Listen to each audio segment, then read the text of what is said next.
ఓ van లో బస్తాల మధ్య పెట్టెలో పెట్టి తరలిస్తున్న నగదు పట్టుబడింది. తూర్పుగోదావరి జిల్లా నల్లజర్ల మండలం అనంతపల్లి వద్ద వ్యాన్ ను లారీ ఢీకొనడంతో అది బోల్తా పడింది. దీంతో తవుడు బస్తాల మధ్య పెట్టెల్లో తరలిస్తున్న నోట్లు బయటపడ్డాయి. స్థానికులు ఇచ్చిన సమాచారం మేరకు పోలీసులు ఘటనా స్థలానికి చేరుకున్నారు. ఫ్లయింగ్ స్క్వాడ్ వచ్చిన తర్వాత పెట్టెలు తెరుస్తామని పోలీసులు చెబుతున్నారు. విజయవాడ నుంచి రాజమహేంద్రవరం వైపు వెళ్తుండగా ఈ ప్రమాదం చోటు చేసుకుంది.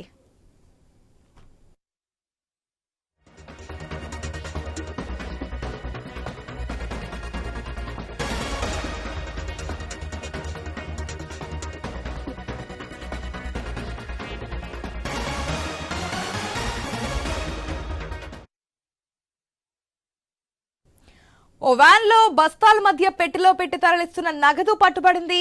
తూర్పుగోదావరి జిల్లా నల్లజర్ల మండలం అనంతపల్లి వద్ద వ్యాన్ లారీ ఢీకొట్టడంతో అది బోల్తా పడింది. దీంతో తవుడు బస్తాల మధ్య పెట్టెల్లో తరలిస్తున్న నోట్లు బయటపడ్డాయి. స్థానికులు ఇచ్చిన సమాచారం మేరకు పోలీసులు ఘటనా స్థలానికి చేరుకున్నారు.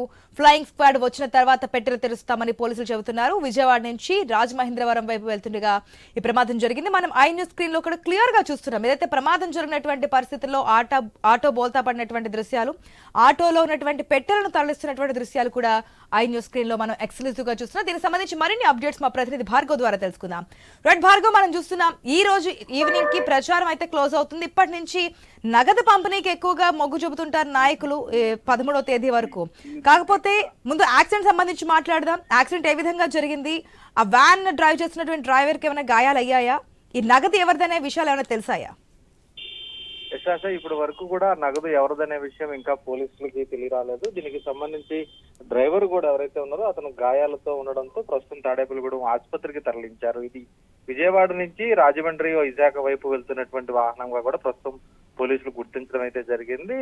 ఈ వాహనం ఏదైతే ఉందో ఇది జాతీయ రహదారిపై వెళ్తూ ఉండగా నల్లజర్ల మండలం అనంతపల్లి వద్ద అక్కడ వెనక నుంచి వస్తున్నటువంటి లారీ ఢీ కొనడంతో ఒక్కసారిగా కూడా పల్టీ కొట్టింది. ఈ పల్టీ కొట్టినప్పుడు ఆ లారీలోని బస్తాలు అంతా కూడా ఓకా తవుడు బస్తాలు ఉన్నాయి.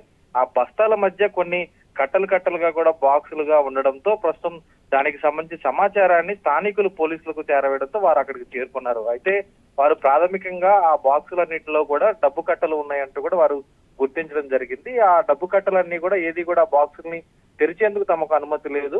ఎవరైతే రూట్ ఆఫీసర్స్ ఎవరైతే ఉంటారో ఎన్నికల స్క్వాడ్ అధికారులు, ఫ్లయింగ్ స్క్వాడ్ అధికారులు వాళ్ళు వచ్చిన తర్వాత వాటిని తెరుస్తామంటూ కూడా పోలీసులు సమాధానం చెప్పడం జరిగింది. అప్పటి వరకు కూడా వాటన్నింటినీ కూడా పూర్తి సెక్యూరిటీగా ఉంచి ఎవరు కూడా సమీపంలోకి వెళ్లకుండా పోలీసులు కట్టుదిట్టం చేశారు. అనంతరం డిఎస్పీ అలాగే రూట్ ఆఫీసర్లు సంఘటనా స్థలానికి చేరుకోవడంతో వాటిని అక్కడి నుంచి కూడా రెవెన్యూ కార్యాలయానికి ప్రస్తుతం తరలించడం అయితే జరిగింది. దాదాపు 5 నుంచి 7 కోట్ల రూపాయల వరకు కూడా నగదు కట్టలు ఆ బాక్సుల్లో ఉన్నట్లు ప్రస్తుతం అనుమానాలు అయితే వినిపిస్తున్నాయి. దీనికి సంబంధించి డ్రైవర్ ఇచ్చినటువంటి సమాచారం మేరకు ఈ డబ్బు ఎవరిది, ఎక్కడి నుంచి ఎక్కడికి తరలిస్తున్నారు అనే కోణంలో కూడా దర్యాప్తు చేస్తున్నారు. అయితే సాధారణంగా ఒక వ్యాపారస్తులు కనుక తరలిస్తే దానికి సంబంధించి బిల్లులు కానీ లేదంటే సాధారణంగా తరలించడం, పెట్రోల్లో తరలించడం, సెక్యూరిటీ బాక్స్ లో తరలించడం జరుగుతుంది. కానీ ఓక బస్తాలు, తౌడు బస్తాలు మధ్యలో తరలించారంటే ఖచ్చితంగా ఇది ఏదైతే ఓటర్లకు డబ్బులు పంచేందుకే రాజకీయ నాయకులు తరలిస్తున్నటువంటి డబ్బుగా ప్రస్తుతం అయితే అనుమానాలకు తావిస్తోంది. ఈ రోజు సాయంత్రానికి ప్రచార పర్వం ముగియనున్న నేపథ్యంలో ఈ రోజు నుంచి 48 గంటల పాటు